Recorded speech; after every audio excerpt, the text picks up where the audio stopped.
Hi everyone, happy Gandhi Jayanti. I hope you had a lovely weekend. Today is the last day of your long weekend. Many of you will be looking forward to going back to work tomorrow. And yes, as promised, I've delivered you 6 videos at a shot. Yes, it's been spread over 6 days, but I did record them in a trot. I'm sorry, but it's a long weekend for me too. And I had to take my kids to Bangalore. Probably by the time you're watching this, I'm back in Chennai. So tomorrow it'll be me, Anand, in the studio, or me, Shashwat, in the studio, or the three of us, or both of them, some combination of this or that. We'll be in the studio tomorrow talking about something or another of interest to you.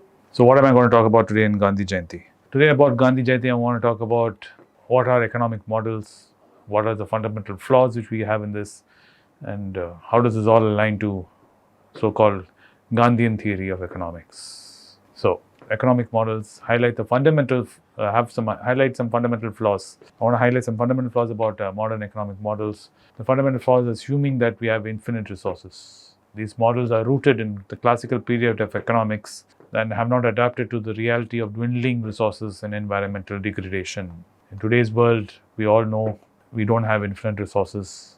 Everything is dwindling, and environmental degradation is very much a reality, with climate change being what it is the product of. We've been historically assuming, and economists have been assuming, that we have infinite resources. There's so much of wood, there's so much of oil, there's so much of trees, there's so much of water. And finally, it's slowly dawning upon humanity as so much of humanity has come upon this planet. This planet cannot sustain such levels of environmental degradation.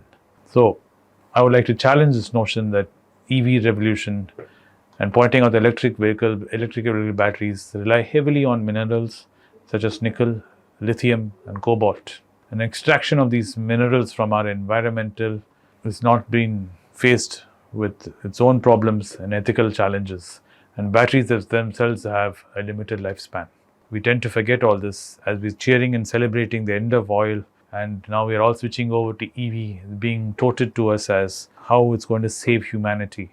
How by removing the reliance of oil, our pollutions will be cut down, our carbon emissions will be cut down, and everything will become amazing again because we've all switched over to batteries. But we fail to realize batteries themselves inertly have these minerals. These minerals are not only toxic, but mining these minerals has a huge environmental impact and has many ethical challenges of what's happening in Africa. And if you have been following what's happening, especially with cobalt, it's really sad what's happening there. And I do wish a lot of you would sit and read. There's a book which has come about cobalt mining, which I'll try and review in one of my morning podcasts about that book, about cobalt mining in Africa and the sheer vast tragedy that's playing out in Africa because of this. So all of this, even if you manage to get together, the battery themselves have a limited lifespan is what I was talking about. So this brings into the question the prevailing economic paradigm which we have, which is infinite growth on a finite planet. So how can we possibly have infinite growth on a finite planet? We always keep on talking about the stock market will keep going up, up, up. As a value investor, you invest for the long term. Everything will be going up, up, up. And even in the long term, everything will even out and you'll see a good 12%, 13% growth and everything is going to be amazing. I wish it was so. But we do live in a very finite planet. This planet can only hold so many human souls on it. This planet can only sustain so much, after which God knows what's going to happen. So this transitioning to this renewable resources, while necessary, does not address the core issue of growth models being unsustainable. We need to change the way we look at growth models. And having this infinite growth model is not sustainable. If we don't change our perspective, whatever greenwashing we do is not going to help. And mainstream economists are largely ignoring this, and it's having environmental impacts on our economic activities. This negligence has contributed to environmental degradation and climate change and resource depletion. This is my view. I don't know. Down in the comments, you can tell me what you think. Am I right or wrong in what I'm saying? This paradigm shift in economic thinking and urging our economists to consider resource scarcity and environmental impact in their models is important, I do feel. And today being Gandhi Jayanti, I thought it's something we can talk about. It highlights the dangers of this continuing growth-oriented model which we all live on. Everything is growth, growth, growth. And our mindset seems to be growth, and we always seem to be wanting. And even as value investors, I would like you to think about a goal-oriented approach. Instead of saying, I just want lots of money, how much money do you really need? I want you to think about that and ponder about that.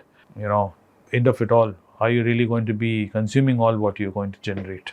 There's a very famous Instagram reel which is going around. Which is talking about, do you know your grandfather's father? Which I was sharing with a lot of people. And that essence of that is, given enough time, all of us will be forgotten. None of us are as famous as Roman emperors like Marcus Aurelius to be remembered through annals of time. Even Marcus says even that will fade. And it's true, it will eventually fade. Most of us, a generation at most, will be remembered and then will be forgotten. So think about all this. Value investing, yes, is important. Having a lot of money is important. But do think about the ecological implications of what we're doing, the planet we're leaving behind. A lot of us want to save money and leave something for our children. I would say leaving a healthy planet is far more valuable than any pile of cash we leave them behind. So in India, like in many countries, we do face these challenges related to resource depletion. We have seen it play out in our politics. We have seen it play out in our society. So it's something to think about. Extraction of minerals such as coal and iron and industries have led to environmental concerns and land degradation in India. We have been making efforts to transition to renewable energy resources with significant focus on solar and wind in India. However, do consider, are they sustainable? Are the transitions sustainable? Can Indian energy sector do well on a long period of time? Are the investments we're making, does they make sense? And we as investors can encourage this. Yes, we can vote. So as we make a transition as investors, I say yes, you get to vote in India every 4 or 5 years, 2 years, depending on what are the election cycles, you get to vote yes. Another way we citizens can make an impact is as investors, investing in companies and in businesses which align with our core values and core beliefs. So rapid industrialization and urbanization in India has raised environmental concerns, including air pollution and water pollution. These issues underscore the importance of integrating environmental considerations into our economic planning. And as investors, is something for us to think about. Is our economic growth versus sustainability is something we should really look at as we grapple with these challenges and scarcity in our environment. Balancing growth, aspirations, and ecological responsibilities is not only a pressing concern for our policymakers and businesses, but it's also important for us as individuals to consider this. So what has this all got to do with Mahatma Gandhi and Gandhi Jayanti? Because Mahatma was known for his principles of non-violence and simplicity and advocating for sustainable and environmental consciousness in our life. He emphasized that self-sufficiency through his cottage industries and spinning wheels, Ashoka Chakra, the wheel spinning, local production, aligned with all this, minimizing resource depletion is very critical. And Gandhi's vision included conservation of resources such as water, land, and forest. He promoted the use of khadi as a sustainable alternative to British-produced textiles and reducing environmental impact of mass-produced fabric. So, on this day, I would like to think about all this what he had shared, being self-reliant and local economy and everything, make in India and all that is great, but also look locally. Look at small-scale industries and agriculture and contribute to sustainable economic growth without over-exploiting our resources. Gandhi's teachings encouraged this kind of economic sustainability and discouraged extravagant and overconsumption. He believed in living within one's means and avoiding waste, and reflected in deep respect to the limited resources of our planet. Satyagraha and environmental justice. Gandhi's principle of satyagraha and passive resistance extended to environmental justice. He led movements against deforestation and advocated for responsible resource management and addressing environmental issues in his activism, which are still very relevant today, though he has left us many eons back.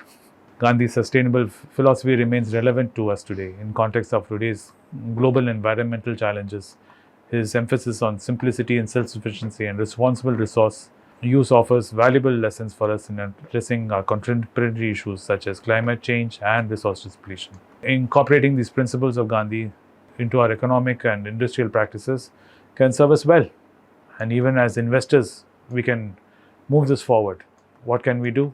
As investors, we can always have our voices heard by putting our money where our mouth is. So at least if we cannot change the world today for us, the well-being of the planet for future generations is assured.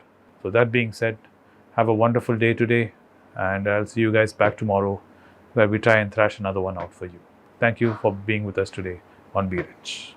It's a great privilege and honor that so many of you in thousands have subscribed to my channel and have supported me. I have written 2 books in English, The Alchemy of Money and Ordinary Stocks, Extraordinary Profits.